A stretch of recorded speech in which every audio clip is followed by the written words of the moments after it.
Alright, we're here doing marble. We get a hone, which has stains all in it, and nail polish.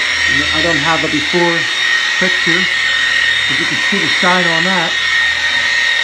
This is a marble process. So if you got counters that are dead, granite, or marble, floors, look at the shine coming up on that. Look at that shine, look at that shine. Let us do it.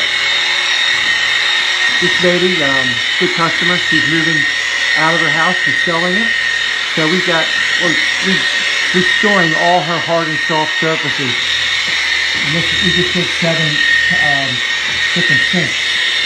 Some we had to cut, some we polished. So this was dead, and this is the marble.